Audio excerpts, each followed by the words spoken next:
Dean Martin sat in his dressing room at the Sands Hotel on November 8, 1963, when Frank Sinatra walked in without knocking. Frank never knocked. "We need to talk," Frank said, his voice serious. "About Bumpy Johnson." Dean's hand froze. "What about him?" "I heard you've been spending time with him," Frank said.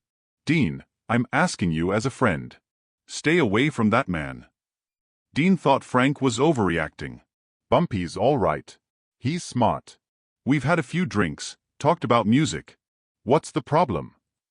Frank leaned forward. "The problem is that Bumpy Johnson is one of the most dangerous men in America. He just got out of Alcatraz 6 months ago. He ran Harlem with an iron fist for 20 years. Men like that don't just want to have drinks and talk about music. They want something." Dean waved his hand. "Frank, you worry too much. I can handle myself." "Can you?" Frank said. "Because Bumpy Johnson doesn't ask for favors. He creates obligations. Once you owe him something, he owns you. He'll ask you to do something small, something that seems harmless, and before you know it, you're in so deep you can't see daylight." Dean stood up, annoyed. "I'm not some kid, Frank. I know how to read people." "This isn't about reading people," Frank said. "This is about understanding power. Bumpy Johnson survived Dutch Schultz, Lucky Luciano, the Genovese family, and a decade in Alcatraz. He's a survivor, and survivors do whatever it takes." Dean wasn't listening. "I appreciate the concern, but I've got this under control." Frank shook his head. "When this blows up, don't say I didn't warn you." To understand why Frank was so worried, you need to know who Bumpy Johnson really was. Born in South Carolina in 1905, Bumpy got his nickname from a bump on the back of his head. But it was his smart thinking that made him famous. By the 1930s, Bumpy became a powerful crime boss in Harlem, helping protect the neighborhood from other criminals. He fought brutal wars with dozens of murders, but he always came out on top. He made a deal with the Italian mob that let him run Harlem as long as they got their share of the money. In 1952, the government caught him for drug crimes and sent him to Alcatraz for what should have been 15 years. He served 11 years in that cold prison on an island in San Francisco Bay. But Bumpy didn't break. He read books, wrote poetry, and played chess. When he walked out of Alcatraz in March 1963, thousands of people lined the streets of Harlem to welcome him home. To them, Bumpy wasn't just a criminal. He was a protector who helped the community and kept bad people out. But Frank knew something most people didn't. Bumpy's kindness only went to people in his community. To outsiders, to people he could use, Bumpy was cold, calculating, and ruthless. He survived by being smarter and more dangerous than everyone else. Now in late 1963, Bumpy was rebuilding his empire. He needed connections in Las Vegas, where money flowed like water and entertainers hung out with mobsters every night. He needed someone like Dean Martin.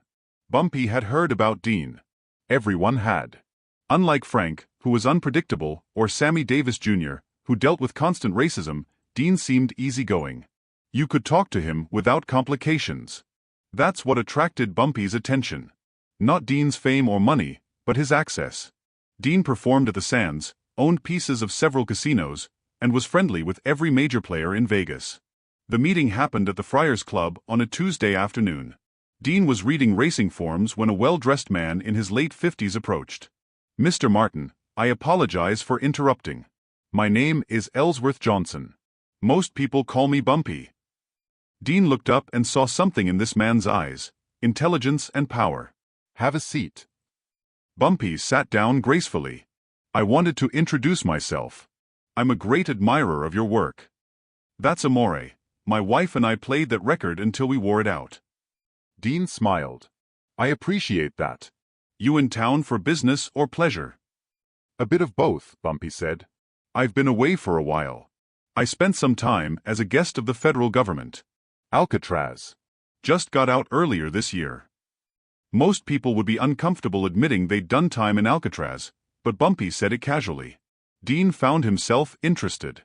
They talked for an hour about music, books, Harlem, Vegas, and life. Bumpy quoted Shakespeare and other famous writers.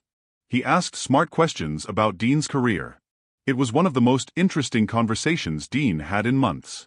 When Bumpy finally stood to leave, he shook Dean's hand. I hope we can do this again. Absolutely, Dean said. Next time you're in Vegas, look me up. 2 weeks later, Bumpy called. Could Dean meet him for dinner? Dean agreed. At dinner, Bumpy brought up a problem. He had friends in Harlem, good, working people who wanted to invest in businesses out west, like real estate or restaurants. But they were black businessmen from Harlem in 1963, and doors that should have been open were mysteriously closed. I know you've got connections all over Vegas, Bumpy said. I thought maybe you could make some introductions. Not asking you to vouch for anyone. Just open a door or two. It seemed harmless. Dean knew people. Making an introduction wasn't the same as promising anything. Sure, Dean said. I can make some calls. That was the moment everything changed. The introductions were simple.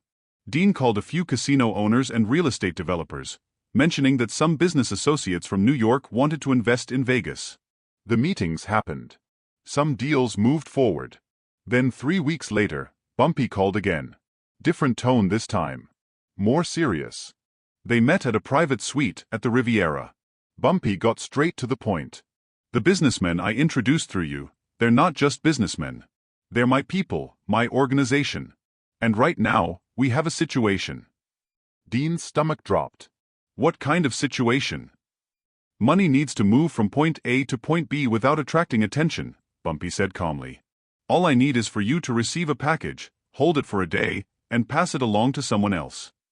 You want me to be a courier? Dean asked. I want you to be a friend. Dean stood up. I can't do this, Bumpy. I made some introductions, but I'm not getting involved in moving money or packages. Bumpy's voice remained calm. Dean, sit down, please. Something in that please made Dean sit. You need to understand something, Bumpy said. Those introductions you made, the people you vouched for, they're already in business now. And all of it happened because you opened those doors. Because you put your name behind it. I didn't vouch for anyone. You did, Bumpy interrupted. When Dean Martin calls a casino owner and says, "These are business associates of mine," what do you think that sounds like? You gave them credibility. And now if anything goes wrong, whose name comes up first? Dean felt his blood run cold. You set me up. I created a relationship, Bumpy corrected. And now we have mutual interests. Because if those deals fall apart and attract federal attention, the FBI is going to want to know who made the introductions. They're going to ask why Dean Martin was putting Harlem associates in touch with Vegas moneymen. It was beautiful in a terrible way. Bumpy hadn't threatened him or coerced him. He just maneuvered Dean into a position where saying no had consequences Dean couldn't afford. All I'm asking is that you help me with this one thing, this one time, Bumpy continued. After that, we're square. Dean finally understood what Frank had been trying to tell him. This man wasn't cruel or violent. He was just infinitely patient, infinitely strategic, and always 3 moves ahead. What's in the package? Dean asked quietly. Money. $100,000. Clean money, but it needs to get to someone who can't be seen receiving it directly. You hold it for 24 hours. Someone picks it up from your dressing room. That's it. And if I say no? Then I respect your decision, Bumpy said. And we both deal with whatever consequences follow from the connections you've already helped establish. Dean Martin had never felt quite as trapped. He nodded slowly. He didn't agree out loud, but they both knew what his silence meant. 2 nights later, Frank burst into Dean's dressing room 20 minutes before showtime. His face was tight with anger. What the hell are you doing? Tell me you didn't take a package from Bumpy Johnson. How did you know? Dean asked.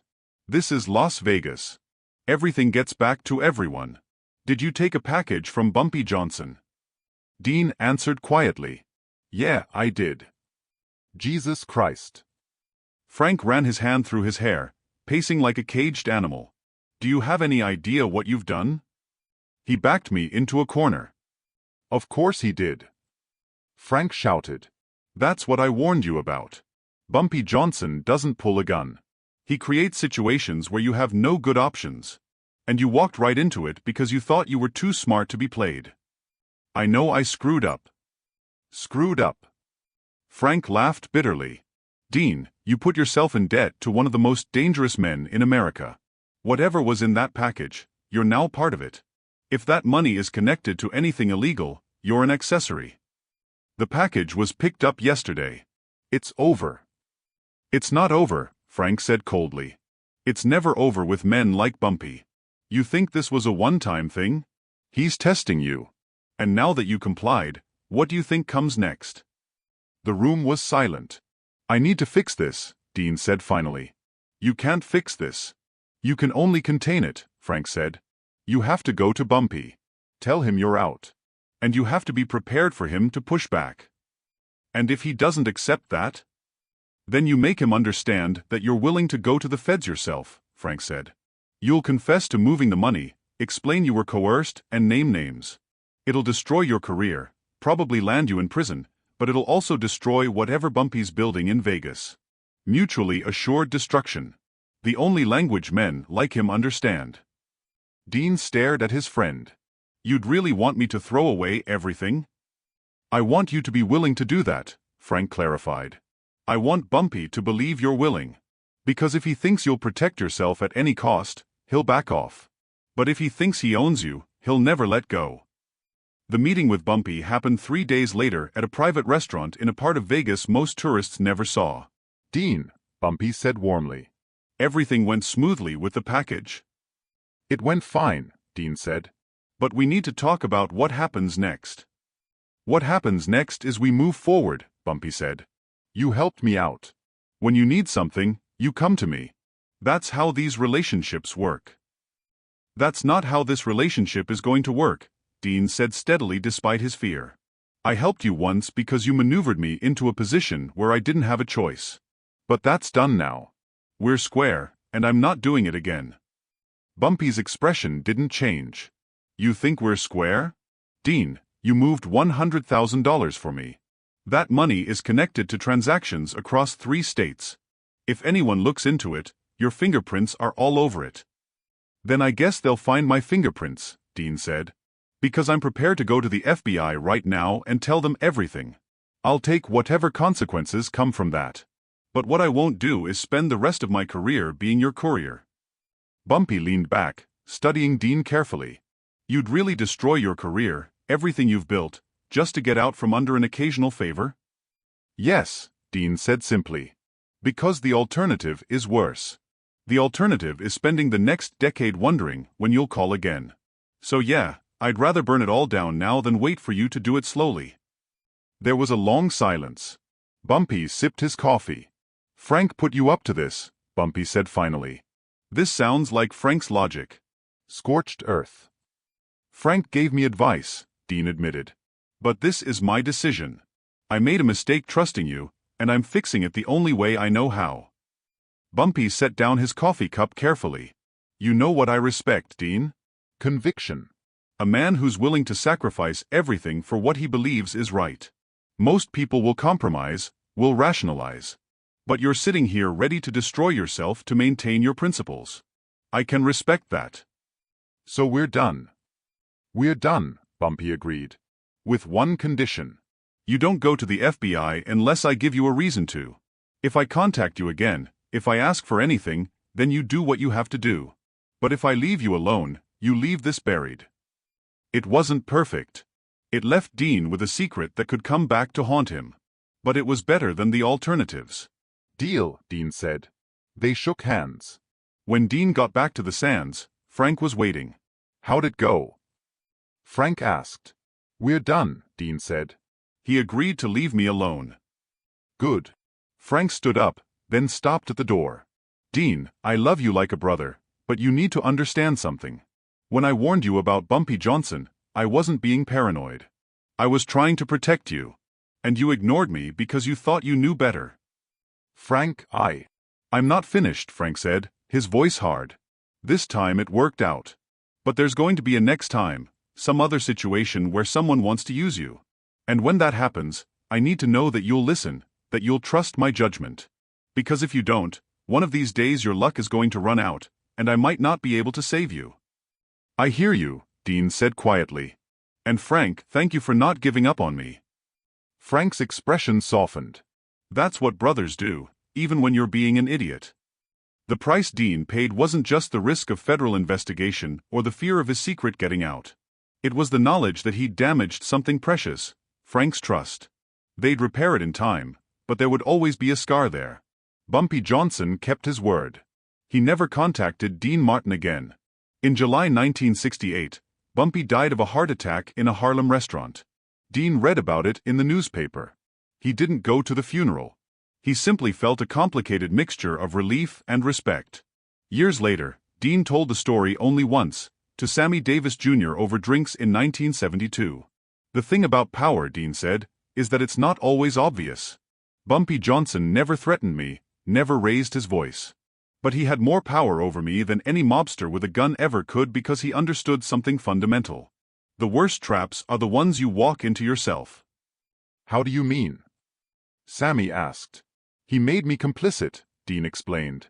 "He created a situation where I'd already done something compromising before I realized what was happening. And once I was in, getting out meant admitting what I'd done. That's the real power. Not force, but complicity." The story of Dean Martin and Bumpy Johnson never made it into the history books.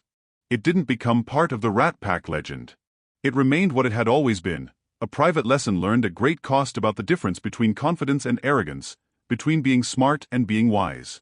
Dean Martin had thought he could handle Bumpy Johnson. He'd been wrong. But he'd been lucky enough to have Frank Sinatra in his corner and strong enough to pay the price for his mistake before it destroyed him. Sometimes the most expensive lessons are the ones that teach you how to listen.